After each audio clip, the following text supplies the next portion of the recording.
નમસ્કાર, star India TV ન્યૂઝમાં આપનું હાર્દિક સ્વાગત છે। હું છું હેમલતા ત્રિવેદી। આપ જોઈ રહ્યા છો સ્ટાર ઇન્ડિયા ટીવી ન્યૂઝ, સત્યની વાતે સત્યની સાથે। દાહોદ આદિજાતિ મ્યુઝિયમ ખાતે બાળ અધિકાર સંરક્ષણ આયોગના ચેરમેન સુશ્રી ધર્મિષ્ઠાબેન ગજ્જરના અધ્યક્ષ સ્થાને ભગવાન બિરસા મુંડાની 150મી જન્મ જયંતિની ઉજવણી કરાઈ। દાહોદ જિલ્લામાં આદિજાતિ મ્યુઝિયમ દાહોદ ખાતે બાળ અધિકાર સંરક્ષણ આયોગના ચેરમેન સુશ્રી ધર્મિષ્ઠાબેન ગજ્જરના અધ્યક્ષ સ્થાને ભગવાન બિરસા મુંડાની 150મી જન્મ જયંતિની ઉજવણી કરવામાં આવી હતી। દેશી ઢોલ નગારા અને શરણાઈના સુરો સાથે મહાનુભાવોનું સ્વાગત કરવામાં આવ્યું હતું।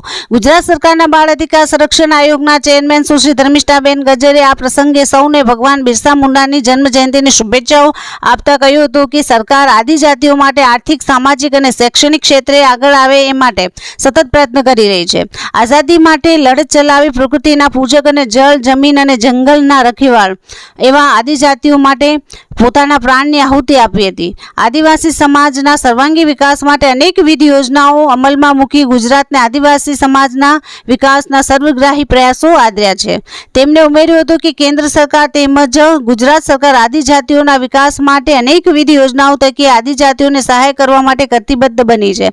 તેમણે સરકાર દ્વારા નિર્ધારિત બાળકોના અધિકારો, કાયદાઓ, બાળ ઘડતર વિશે જણાવતા કહ્યું કે ભારતીય સંસ્કૃતિના જીવન મૂલ્યોનું જતન કરતા અને આદિજાતિ સંસ્કૃતિ વારસાને જાળવી રાખવા માટે આ દિવસની ઉજવણી કરવામાં આવે છે। કોઈ પણ તહેવાર ઉજવવા પાછળ કોઈ ચોક્કસ કારણ સાથે મૂલ્યો સચવાયેલા હોય છે। વન અને ગિરિકંદરાઓમાં વસતા આદિવાસીઓનું દેશના સ્વતંત્રતા સંગ્રામમાં પણ અનોખું યોગદાન રહ્યું છે। સ્વતંત્રતા સંગ્રામમાં આદિજાતિના અનેક સપૂતોની ત્યાગ, સમર્પણ અને બલિદાન યશગાથાઓ આજે આપણને પ્રેરણા આપે છે।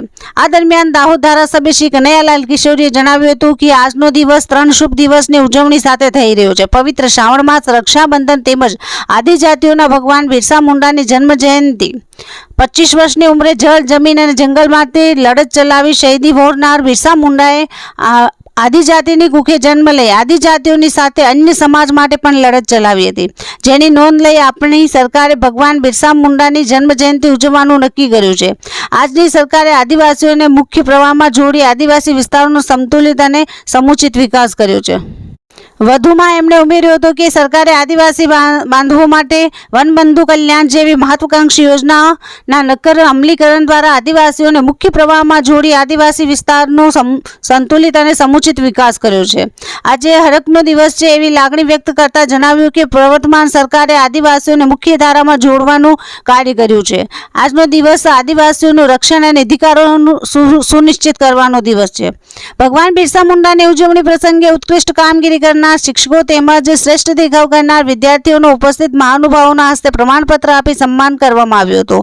અંતે સૌ મહાનુભાવોએ ટ્રાઇબલ મ્યુઝિયમની મુલાકાત પણ લીધી હતી। આ ઉજવણી કાર્યક્રમ દરમિયાન કલેક્ટર શ્રી યોગેશ નિરગુડે, દાહોદ ધારાસભ્ય શ્રી કનૈયાલાલ કિશોરી, દાહોદ પ્રાંત અધિકારી શ્રી મિલિંદ દવે, નગરપાલિકા પ્રમુખ શ્રી નીરજ દેસાઈ, નગરપાલિકા ઉપપ્રમુખ શ્રી શ્રદ્ધા ભડંગ સહિત અન્ય પદાધિકારીશ્રીઓ, અધિકારીશ્રીઓ અને મહાનુભાવો તેમજ નગરજનો ઉપસ્થિત રહ્યા હતા। Star India TV news Dahod reporter Kishorsinh Solanki, જિલ્લા દાહોદ।